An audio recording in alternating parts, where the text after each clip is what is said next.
Right now, it's Technology Talk. The Radio Wammo Breakfast. Suckling on the teat of tech. With Paul Brislen. Yeah, plenty to talk about as well. It's been a busy week in the technology world. Hello to you, Paul. Good morning. Yeah, busy old week. This week is Privacy Week, isn't it? It is Privacy Week.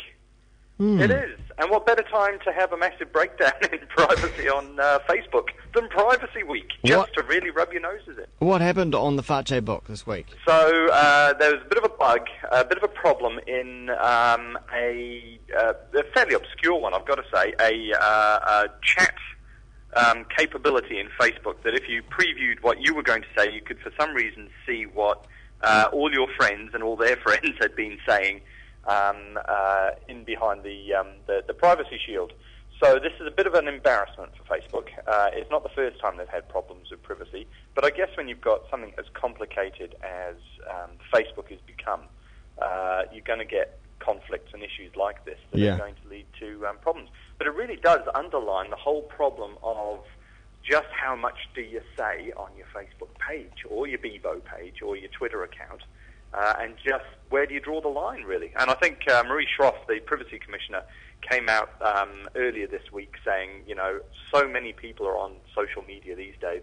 Fully half of the country's population use social media of one form or another. Yeah. A lot of them are younger people who simply don't have that same level of paranoia that you need to develop when you're thinking about your online reputation. Well, that's right. And so, essentially, you have to assume that every single thing you post, including emails, really, are could all potentially be public. Would you put it on the back of a postcard and pop it in the mail? Yeah. If you wouldn't, then you really probably want to think twice about it. But a lot of this is also a disconnect, I think, between younger kids who are growing up in this environment and those of us who grew up before digital. You know, when if you wanted to know somebody's address, you had to go and look them up in the election rolls to find out who they were and where they lived and all that kind of thing.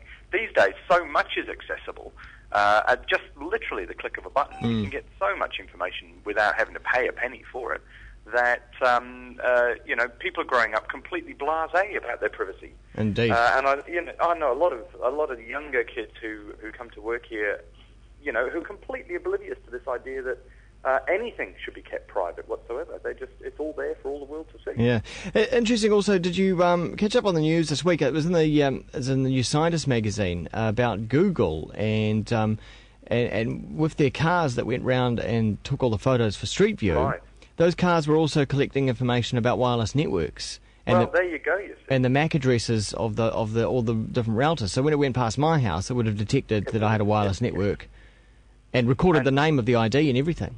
And they do all of that with the cell towers as well. So your GPS location system is enhanced, if you like, by checking which cell site you're attached to, because it knows where all the cell sites are.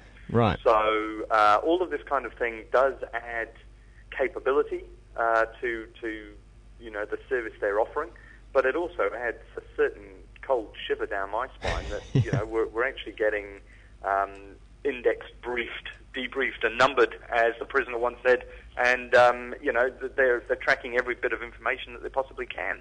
I'm not entirely sure I'm comfortable with that, particularly when it's a privately owned company that doesn't have to necessarily abide by the sort of the privacy laws we've got in New Zealand, which are very, very good. They're very, very clear and very easy to follow. Whereas in a lot of countries, of course, they can gather information for one purpose, like we're going to take your photo, and use it for something else entirely. Regardless, which I find quite abhorrent. Regardless, though, I still welcome our Google overlords. Yes, and if you're listening, Google, we love you. Don't leave. It's been an historic day as the first non-Latin web addresses go live. I don't even think I understand this. Non-Latin? Non-Latin. So if you look at the keyboard in front of you, because everybody's got a keyboard in front of you, it's got an alphabet on it. And with that alphabet, you can write in English, French, German, American. You can write in a whole host of what they call the Latin languages. That is using the alphabet as was taught to us by Sesame Street. If, of course, you have a language that is based on a different alphabet, whether it's the Russian language or some of the Arabic languages, Chinese, Japanese subgroups, any of this kind of thing, then of course the English alphabet language is no use to you whatsoever. Yeah. And you've got an extra problem when you come to a web address that you have to convert everything from, say, Arabic into a Latin script. So for the first time ever, ICANN, the company that runs the names and numbering, which is the scheme that sits behind the internet, are allowing non-Latin characters to be used in web addresses. So shortly we will be seeing Arabic websites using Arabic naming conventions and the Arabic script for URLs. Is it a good thing, though? Because I don't understand Arabic. No, but it is a good thing because you're not the centre of the universe. Sorry.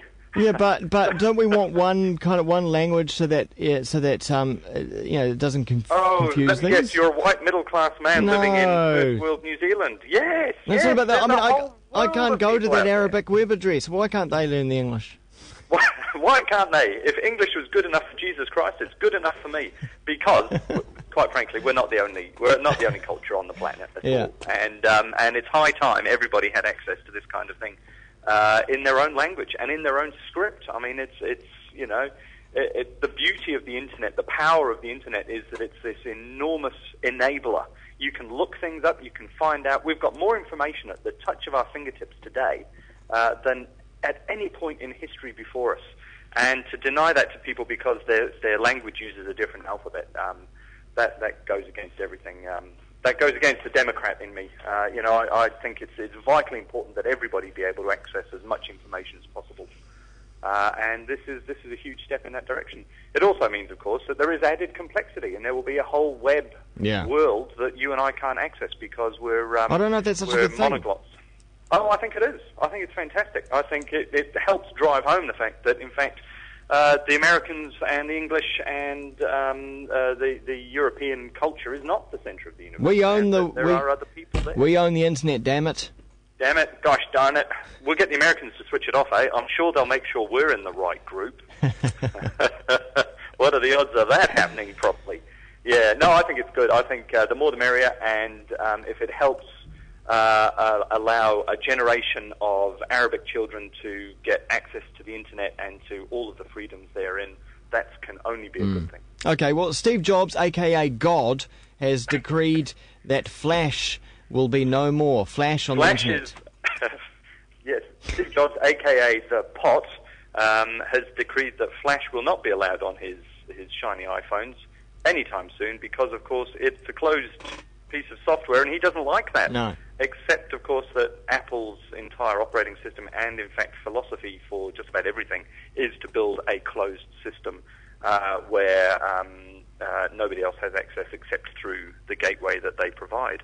So it's a little bit hypocritical, to put it mildly. It's also raised the ire of some legislators in the US who are now saying, actually, it's not just hypocritical, it's anti-competitive. But and to have Apple build a system and then decree who can and cannot put software on it is not acceptable. Okay, but it's a bit like Ford saying you can only put Caltex petrol in your car. You're not allowed to use that BP stuff. We won't let you. We use Flash every day, like YouTube is an example of Flash, or if you go to the Herald website, there's ads that pop up in BBC, Flash, but most video is delivered in Flash. But it is a dog. I mean, if you're slightly geeky and you want to see how your system is running, use your system resources thing when you've got a video in Flash going, it's running like a dog. It's a mutt with fleas. Not a very good dog, yeah. No, a three-legged dog covered in fleas, and it's hogging resources on your computer. None of which should, I'm reluctant to say good on the legislators for getting involved because I think they tend to make a hash of it. But at the same time, I think it's quite hypocritical of Steve Jobs to come out and say, Flash is no good, we won't allow it. If I as the user want to use my iPhone to run Flash videos and Flash wants to let me do that, then what's the problem?